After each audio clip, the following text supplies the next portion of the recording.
Ladies and gentlemen, I just love to have, various guests on just to really talk about their experience from professional perspective. But it's not all the time that we have an opportunity to talk with an individual that has been able to traverse and to move through various elements from an educational professional perspective. And today we are blessed to have that.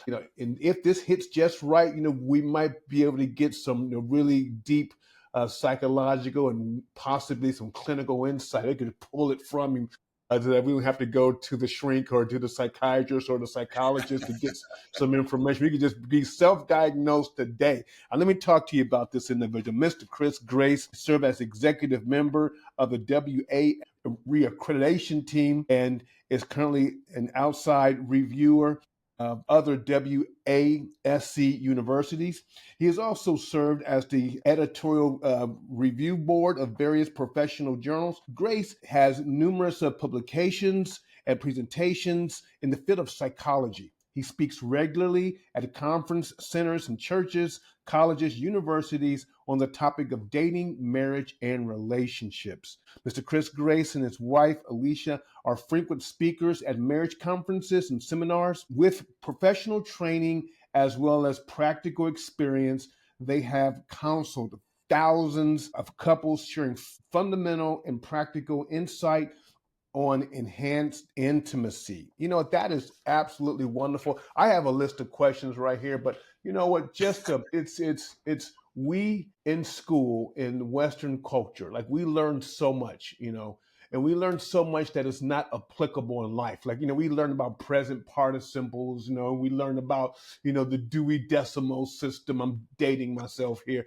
It's, we learn a bunch of history and things, but what I'm trying to say is that a lot of it is not applicable to life. And then when we get in life and we try to do life and we encounter relationships, or whether it's various forms, whether it's friendships, bonding, marriage, father and son, mother and son, we tend to have roadblocks. And, first and foremost, thank God for someone like you who is blessed to be able to untangle our, I don't want to use the word entanglements, but, PG version of entanglements, we have them. We get kind of confused and crossed and convoluted in such tragedies. If it's not, or if you don't have a professional like yourself to come in and give us practical steps, tactics, strategies, and methodologies to help us navigate each other by navigating ourselves. And so thank you for what you do first and foremost, and thank you and welcome to the show. And let's go and let's win. Well, thank you, Shawn. Let's win. I think you're exactly right in your introduction. If it took a degree, a PhD or a master's to be the expert in marriages, then all those with PhDs and masters would have perfect marriages and never divorce. That's not the case. It's the person that is most committed to relationships and building that and working on it that's going to be most successful. So you're right. A lot of education kind of sometimes even gets in the way, right? Kind of gives us that feeling of, I know a lot. Oh, I'm smart. Oh, I have this. So therefore I'm going to be successful. But that's not the case, right? That just because you come out of, Michigan playing quarterback, that doesn't necessarily make you the best quarterback in the world because you're at one of the best universities, right? And in other words, it's going to take something that requires effort and work and time. And that's why guys like Tom Brady can come out and be so successful, even though he didn't come out of the best university and wasn't even drafted high. It's the man had a work ethic, right? So it's very interesting. It's just as interesting at how you like to weave Michigan into this conversation of that I am born and bred in Columbus, Ohio. And as I grit my teeth through the rest of this conversation and trying to compartmentalize the sport aspect of everything and understand and bring out the fact that you are a professional. And so in the spirit of this conversation, we're just going to say go Big Ten. Right. Let's go Big Ten. Right, just bring it all together. Let's go Buckeyes. Let's do it. I'll come up with some better analogies now that I just had to weed out how strong this attraction was for you. So it's called relationship building. Now I know, Shawn, to avoid any positive comments about Michigan or Notre Dame for that matter. Let's just go with Ohio State. But I got to weed it out, man. I had to feel you You out. know what? Sometimes you kind of just walk through the process and express themselves and get it out some way, which is fine, That's which it. is fine. But you know That's it, man. what is just as interesting to me is that growing up, people want to be a fireman, a doctor, you know, actual medical doctor, a police officer, but you took a different turn. And so I would just love to just talk a little bit about your past. But what I want to talk and just nail in is what was the moment that you made the pivot and say, you know what, this is what I want to do. I want to help people Yeah. navigate relationships. Yeah. Thanks, Shawn. We all go through that moment, right? Mhm. Or it seems like some of us, I guess there are people who know what they want to do when they're 10 and they do it, Right.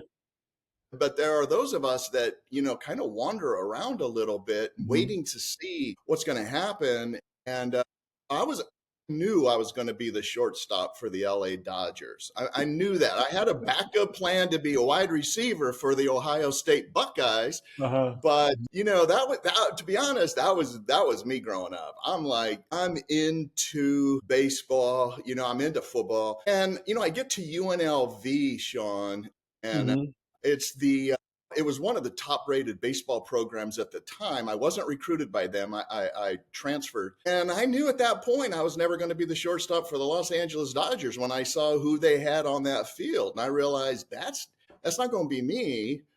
Right. So my second love was reading. I just, for some reason, Shawn, I would just grab anything and read it. And I come from five brothers, a blue collar family.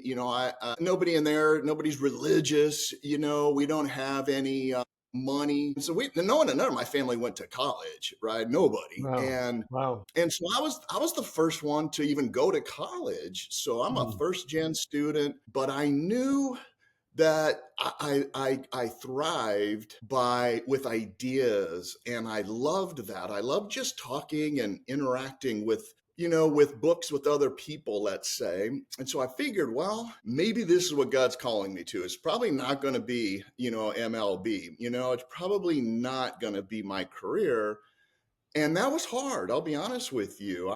I just it was just loved playing. Well, I think the only thing I loved more was consuming books and reading on all topics, especially human behavior. Right. So, Shawn, I just took my first class in psychology at a university, and I just fell in love with it. The idea of working with people.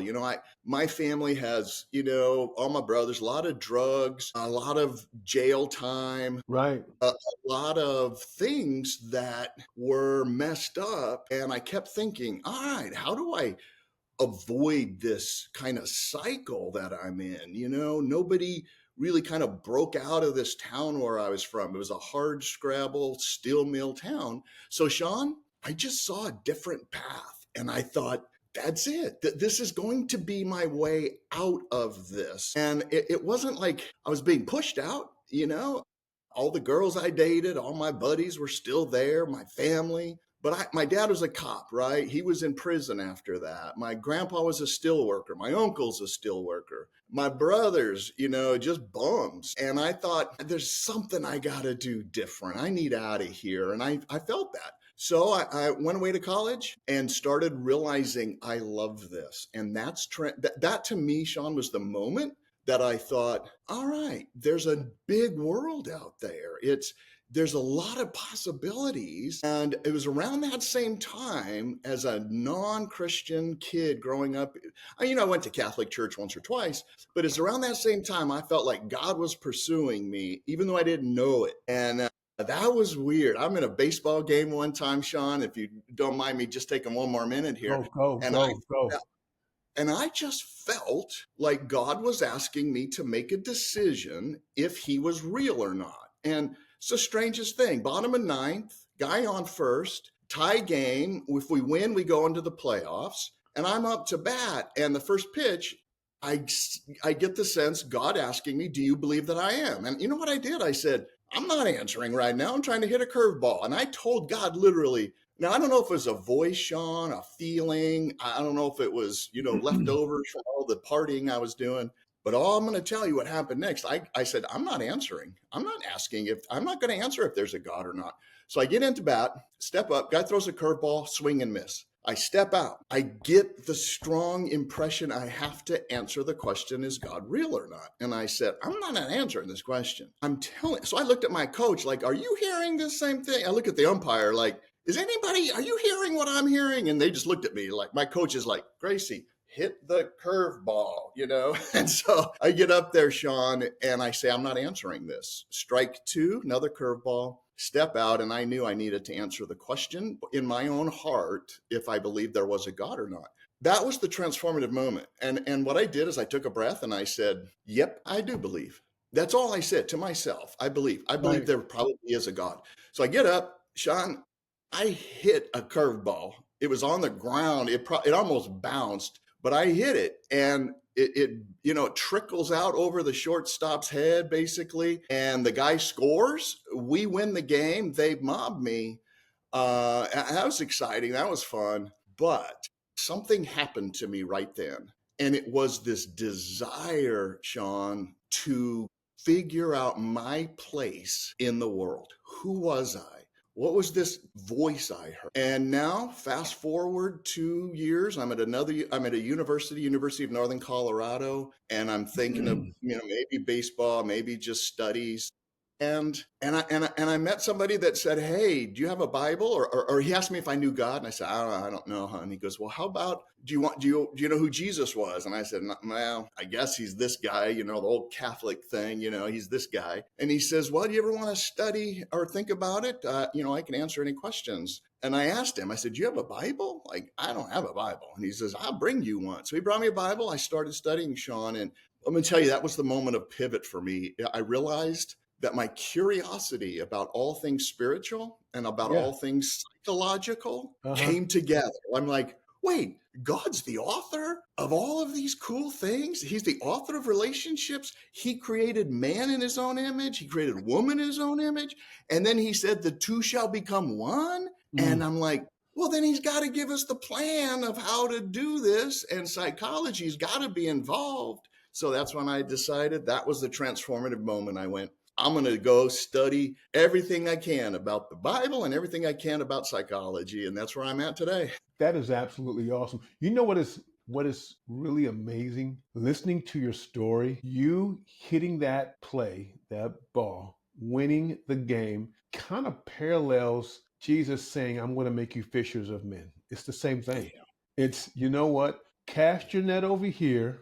Okay. yeah, You're going to catch all these fish. Now just go ahead. Now you can drop it because yeah, I'm going to make you fishers of men.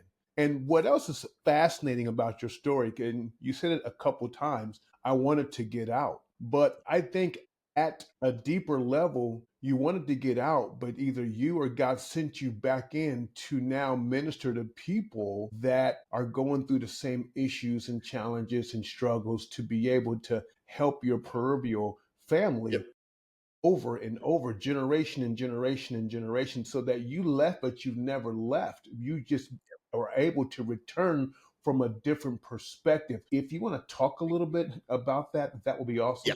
Yeah. Well, you're exactly right, Shawn. I mean, there's no wasted experience, right? I mean, Hmm. same with you.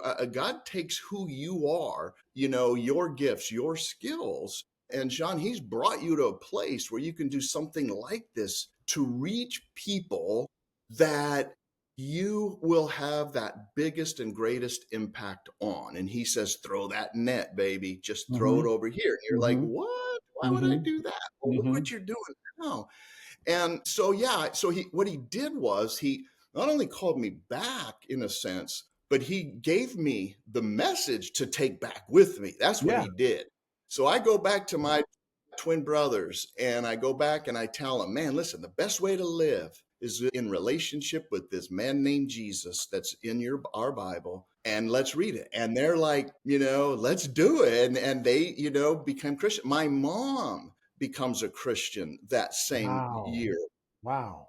My older brother never did. My dad never, did. And it didn't necessarily change all their circumstances, but what Hmm. it did was it brought a new level of hope, a new level. So my twin brothers, even though they both struggle, with alcohol and drugs, they talked about God all the time, every day. I went on 6 months ago. The twin brother, the youngest one, was shot and murdered during a carjacking, and I'm sorry. Yeah. he had been struggling with drugs for all these many years. So Shawn, I go back to his apartment with my mom to get his things, to, we knew he was struggling. I'm going to tell you who I met there. Shawn, I meet two prostitutes, a drug dealer, and the scariest looking dude probably that I've been around. I've been around a lot of scary people in my field. And Mhm. they're in his apartment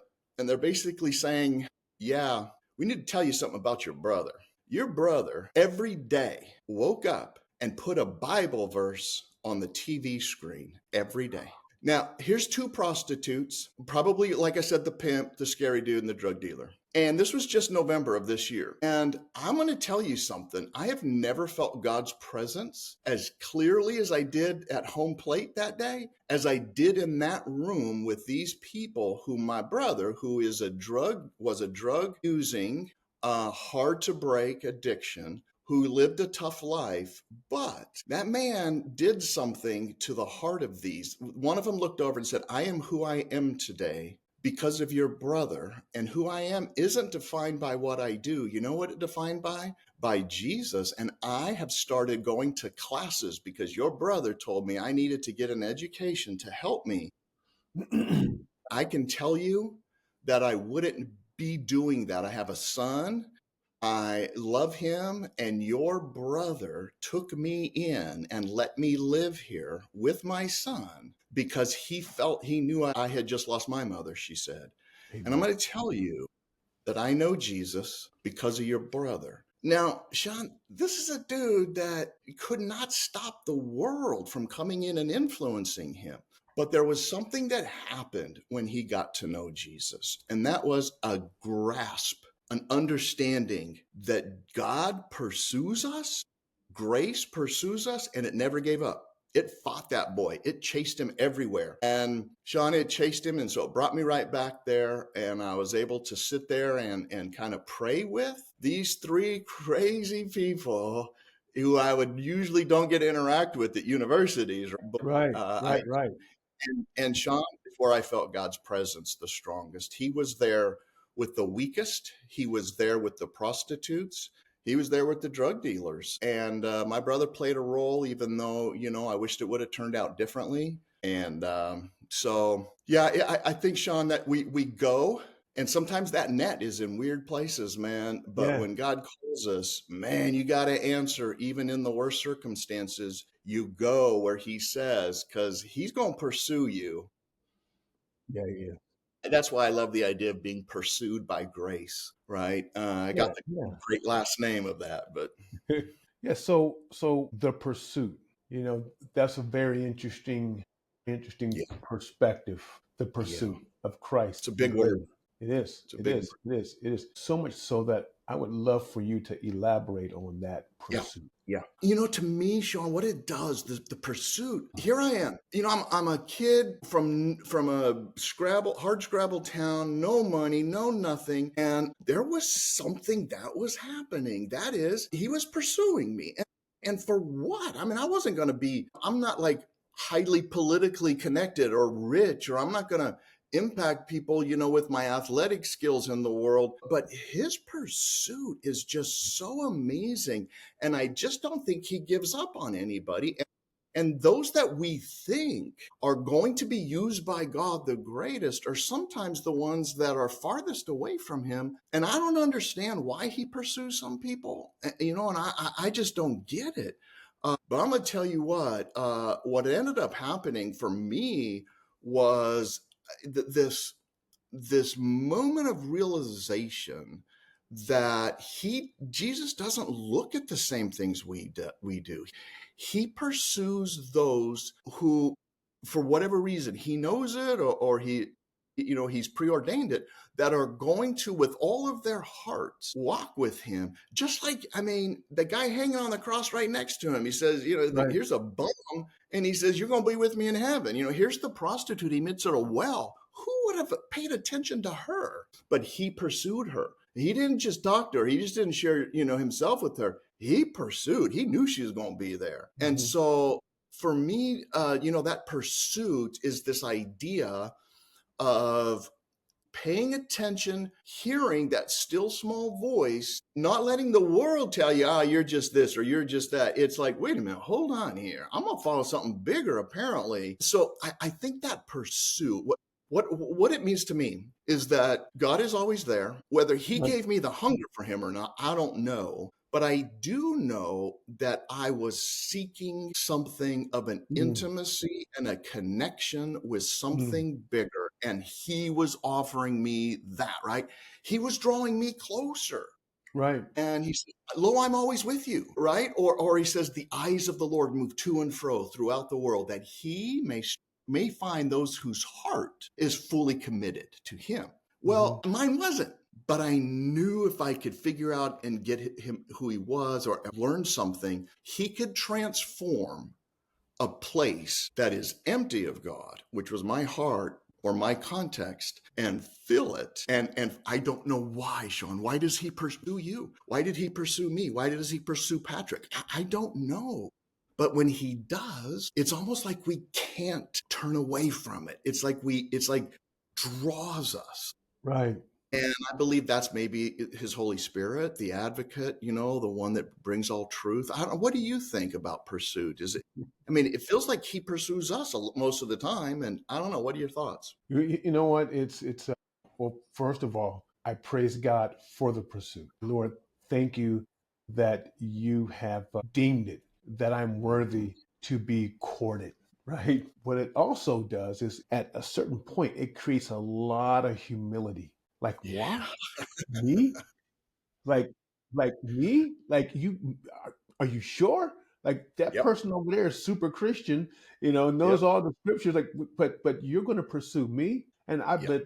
I bet the Apostle Paul said the same thing. Like, I mean, not Paul, Saul. Like, I just slaughtered, hundreds, maybe 1,000 or so Oh, pure of your people. followers, and you're coming after me. Are you sure? Like, have you Yeah. seen my resume? That right there, in its proper context, produces so much Yeah. humility. Why? I don't know. I don't Yeah. know until I get the glory and have a conversation like, okay, let's set this thing up. Let's talk about it. But what's Yeah. so amazing to me is that 95, 97% of this conversation has been Christ centered, which in your field Yeah. creates a dichotomy because Yeah. in the essence or the crux of psychiatry and psychology, there's a lot of either self actualization, self fulfillment. It's basically Yeah. having that strong internal locus of control to say can Yeah. basically I can. It's like the ego feeding the ego, right? Yeah. So how is it that you're able to create a balance with not even honestly, I'm not even hearing a balance. How are you able to now Yeah. live in your profession with a Christ-centered perspective? Where does it Yeah. clash? Wow, boy, Shawn, you sound exactly. First of all, I think you're very observant, obviously, in picking that up. It's something that my graduate professors, the advisor, who's going to give me the degree or not give me the degree. Same question he asked me, and he goes, "What are you doing? I mean, you're getting a PhD in psychology, but you're a Christian, and I think I can only want to give this, these degrees, and this program is only for those who are committed to the world of psychology, who live and breathe and eat it." And he says, "That's not what I hear from you all the time. I know what you do. You go to church, you go to, something during the middle of the week. I don't know what you go and do with this group. I know that you try and, talk about religion all the time. Are you sure you're in the right program? You think you want to go be a priest somewhere?" I said, "No, I'm exactly where I should be. And let me tell you why." And, I just told him, I said, "Look, you and I are not going to agree on some very foundational things. I believe that there was a creator God, You don't. Mhm. But that doesn't make me a bad scientist. That assumption that there's a creator God, I believe actually makes me a better scientist because I get to see things from another perspective. I said, you believe, kind of, Shawn, what you laid out. Chris, you believe that there are, that the world, that God walks in it and is personally involved. And while he says, while I'm religious, I just don't believe. I believe, that God created and stepped away. And I said, okay, so I can be a good scientist, even though I have some of these different assumptions, and I'll prove it to you. And I said, you got to just, leave me in here, give me that chance, because while I believe humans have a free will, while psychology kind of believes at least one part of it that we don't, or another part means we self-actualize, I don't buy that, and I don't have to. And what was fascinating, Shawn, was we just disagree. Like, he thought only of naturalism. Right. Naturalism is this notion that everything designed and created comes from the world and nature and the laws of nature. And I believe in the supernatural. And I said, and so, but that's not going to stop me from doing the right kind of science. So it's funny, Shawn, is my master's that I worked on with him. It gets published in a very nice journal, the Journal of Social Psychology. I was in my second or third year of grad school. And you should have seen the look on this man's face. He comes walking down the hall. He says, Chris, your master's just got published. And I went, oh, that's great.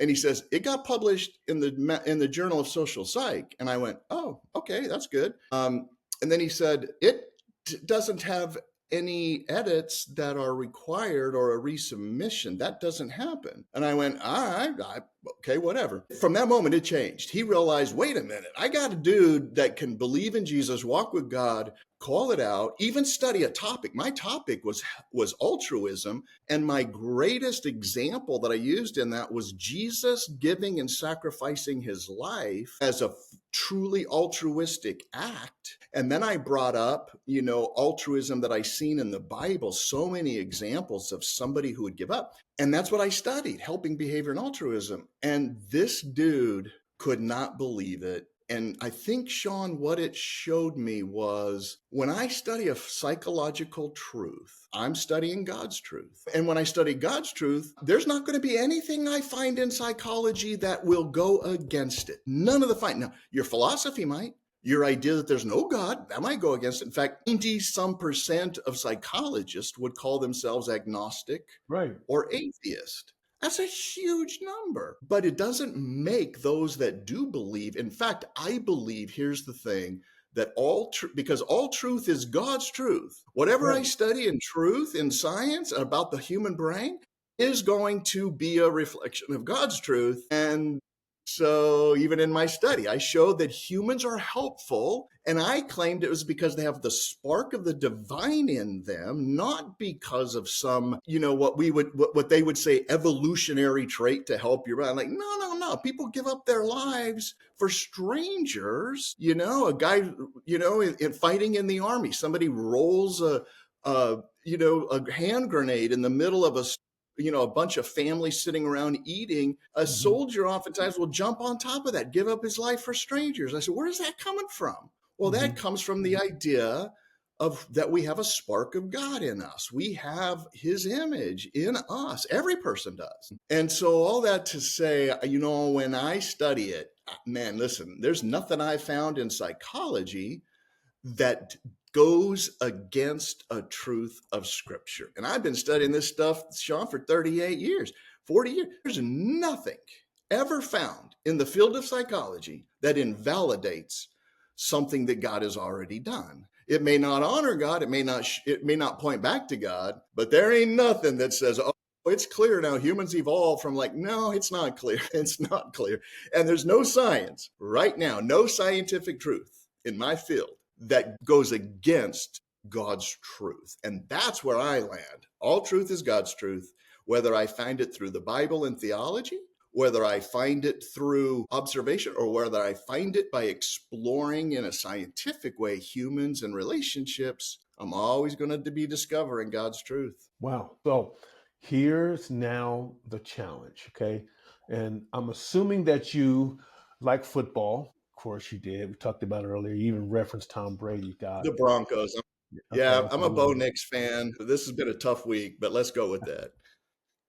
So we're going to audible Yeah. Because what I find just as fascinating is that God has chosen you to take the probably the toughest occupation to Yeah. boldly share Christ, Yeah. that it goes against every fabric of psychology and Yep. psychiatry, whatever. Yep.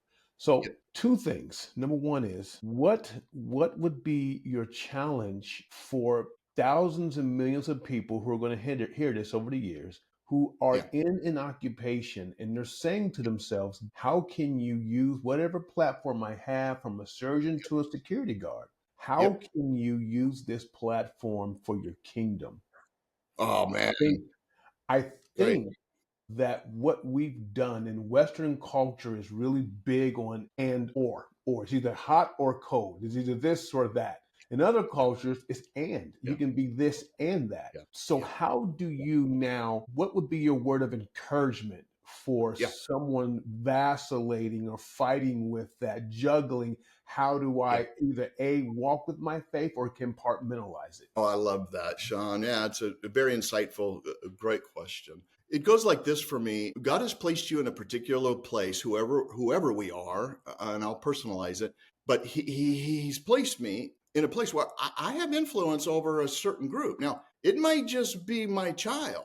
It might just be my wife. It might just be that neighbor, and that is my net. And Mhm. so, if I'm a janitor or a night guard, security dude working in a factory or in a place, and the question I have to face is, well, how do I do this? It doesn't have anything to do with God or whatever. Man, it has everything to do with it, because Mhm. it's at that place where He has put you as a model, as a Mhm. testimony to the world that is hurting. And I'm telling you, there's somebody next door to you, somebody watching you, who's Right. going to see the way you behave, who's going to see the way you act, who's going to see the modeling, and is going to say, they have something. And man, He's not going to put that to waste. They're going to look at people, Shawn, they don't listen to our words, man. And they watch our behavior, they watch our actions. If I tell my kid, you need to make sure that you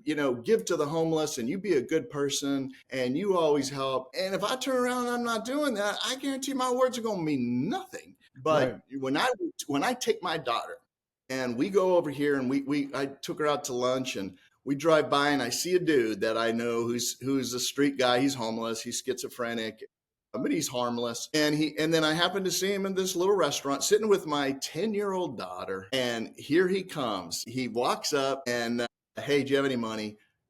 Look, as a rule, I tend not to give money, to homeless guys, Right. but I do buy them food and I do hang out with them and I do talk with them. So I had him join us. I bought him his meal. He sat and talked with us, and he went on and on about crazy things. But I'm telling you, had an impact on my daughter, not because of anything that I said to her about helping, but about her seeing, you can, and this is how you do it. This is how you interact with somebody of a different station. And so I'm telling you, whether you work in a fast food joint or you work security guard, your behavior and your modeling is going to have something, and it's a testimony to a world that hurts and needs something that you have. And I think that's what relationships do. I think Right. you have a good relationship. You treat your wife well. You love her. You serve her. You honor her. You respect her. You listen to her. I'm telling you, man, people will notice that. But if you don't, you kind of say mean things about her. You do that. Well, I don't have to take psychology or know that. I just know that because that's what a good man does, is he Mhm. honors his wife. He Mhm. respects her. So I would say, Shawn, to that person, man, where God has placed you to be a light in a world in which there is darkness. And what does Jesus say in Paul? He says he came in Colossians, and what he did was he found me in the kingdom of darkness, and he transferred me to the kingdom of his light. Yeah. Well, what that means is light's got to shine, Yeah. right?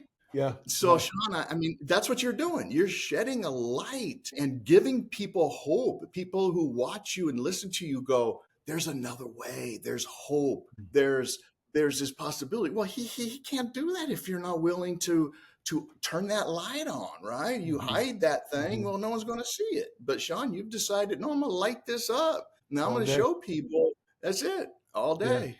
yeah, yeah. An actual excerpt from one of my favorite poems is, I can soon learn to do it if you let me see it done. I can watch your hand in motion, but your tongue too fast may run. And to allow people then to not only hear about, I mean, we can hear about Christ all day. Like I can go to the internet and I can pull up probably like 4,000 Christian stations all over the world, right? And I can read about a hundred of translations, but to see Christ, that's different. That right there, to see it walked out every single day. And the only way to do that is to have Christ infused in you and you in Christ. You in Yep. Christ.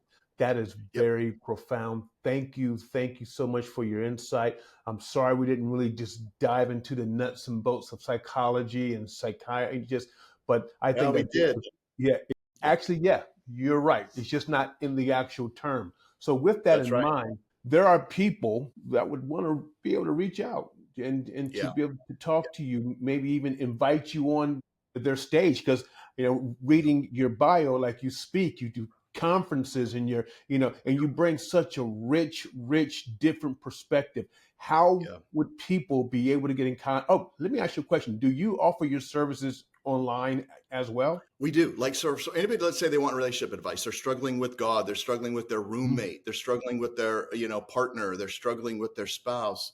And they just want to talk to somebody. I mean, you go to counseling and therapy, but it's hard to find the right one. So what we Right. do is, Sean, is kind of that in between. Say, hey, give us a call. I'll give you an hour of my time. I'll give you an hour of, a therapist's time, and we won't charge you anything. Wow. And in fact, what we'll do is, because we have so many connections throughout the country, even the world, but mostly in the US, we'll know who's good in Columbus, Ohio for you to go see. That I have friends there that I'm like, all right, I know a dude. He's a Michigan fan, but he still lives in Columbus. I don't know how I'm sorry. All right. But I can send you Sean. I'm not going to send that boy to you, though. I'm going to tell you, I'm going to go with the second rate dude so long as he's a Buckeye fan. How about that?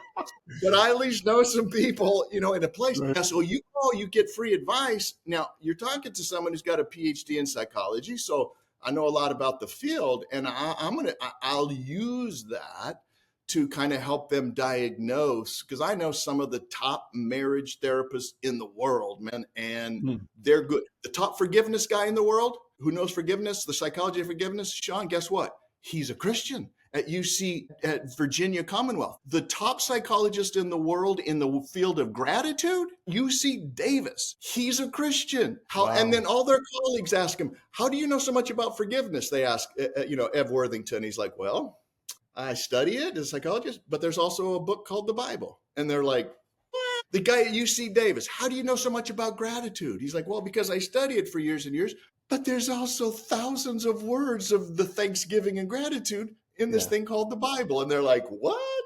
And so these are my buddies who study, and they do different projects. And I'm telling you, Shawn, people in the field of psychology make these huge insights into Mhm. things like peace, gratitude, forgiveness, love, and relationships, because they do the psychology, they do the science, but they also have a foundation. So what I do is, if they were to call us, Shawn, I'd give them, free advice. They could even, if they're not in the area, it could be by phone. And we would recommend a lot of different resources out there. There's some great counseling places. There's some great conferences they can attend. We speak for Focus on the Family, Family Life. We speak everywhere, 30, 40 times a year at Mhm. large conventions and churches, and Yeah. help. And a lot of people go to those and show up and they get the help they need. And That's awesome. Every winner needs a coach. oh, yeah, Every winner needs everyone a coach. needs a coach. Wow. This has been, That's it. yeah, this has been absolutely amazing. Thank you so much.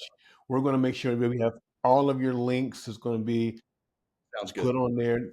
And I pray that people, winners, world changers, will say, you know what? I need a coach. I need an advisor. There I you go. need someone to come alongside and help untangle that aspect of my Yeah. life and have it Yeah. flow a little bit better or a lot of bit better. Sir, thank you so much. May God Shawn, thank you. continually use you and bless you. We'll keep on winning and go Big Ten. Okay. Go, All go Big right. Ten. You have a good one. Thank you.